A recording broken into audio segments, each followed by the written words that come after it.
Hello and नमस्कार, मैं doctor कंचन Singh Bharat homeopathy में आप सभी का स्वागत करती हूँ।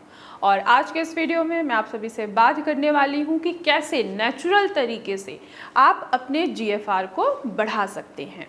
जीएफआर यानी कि ग्लोमेरुलस फिल्ट्रेशन रेट। अब जीएफआर की बात कर रही हैं तो आखिर इसकी कौन कौन से स्टेजेस होती हैं, कैसे पता लगेगा कि हमारा जीएफआर कितना है जिससे हमारी किडनी बेहतर तरीके से काम कर रही है। जीएफआर का मतलब होता है कि आपकी किडनी कितने अच्छे तरीके से काम कर रही है। अगर आपका जीएफआर 120 प्लस है तो इसका ये मतलब है कि किडनी बहुत अच्छे तरीके से काम कर रही है, बेहतर तरीके से आपके वेस्ट मटेरियल को फिल्टर कर रही है, आपके बीपी को भी कंट्रोल कर रही है, आपके फ्लूइड को भी बैलेंस कर रही है, इलेक्ट्रॉन्स को भी बैलेंस कर रही है। लेकिन वहीं पे अगर आपका जीएफआर 90 प्लस है, इसका ये मतलब है कि अब आपकी किडनी के ऊपर कोई ना कोई इंजरी आ चुकी है।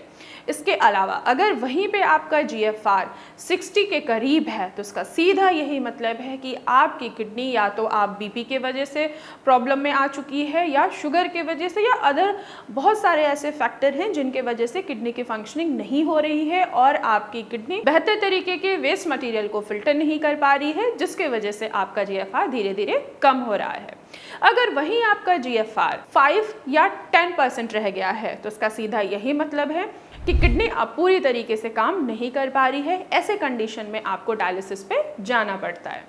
अब आइए चलिए समझते हैं कि हम ऐसा क्या नेचुरल तरीका अपनाएं या ऐसा क्या हम अपने खाने पीने में बदलाव लाएं जिससे हम अपने जीएफआर को आसानी से बढ़ा सकते हैं।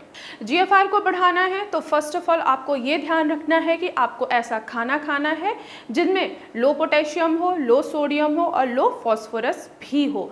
तो जितनी भी पोटेशियम वाली चीज़ें होती हैं जो ज़मीन के नीचे उगती हैं उनका आपको बिल्कुल भी सेवन नहीं करना है और स्पेशली हरे पत्तेदार सब्जियों का बिल्कुल भी आपको सेवन नहीं करना है, क्योंकि हरे पत्तेदार सब्जियों में जैसे कि हमारा पालक हो गया, मेथी हो गया, बथुआ हो गया, हरा धनिया की पत्ती हो गई, इनमें पोटेशियम की मात्रा बहुत ज़्यादा होती है।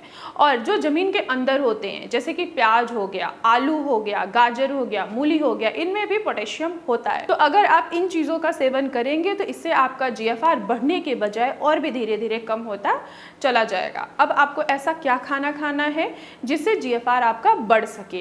तो अगर सबसे पहले मैं बात करती हूँ अनाजों की, तो अनाज में आपको गेहूं के आटे की ही रोटी खाना है, मैदे के रोटी बिल्कुल भी आपको नहीं खाना है। अगर आप मैदा यूज़ करते हैं इससे आपका डाइजेस्टिव सिस्टम क्या होगा, और भी ज़्यादा खराब होगा, किडनी के ऊपर प्रेशर बढ़ेगा और आपका जीएफआर और भी कम हो सकता है। तो आपको गेहूं के आटे की ही रोटी का सेवन करना है। इसके अलावा आपको प्लांट बेसिस प्रोटीन लेने हैं। मूंग की दाल, वो भी कौन सी, येलो मूंग की दाल जो बिना छिलके वाली होती है, उनका ही आपको सेवन करना है।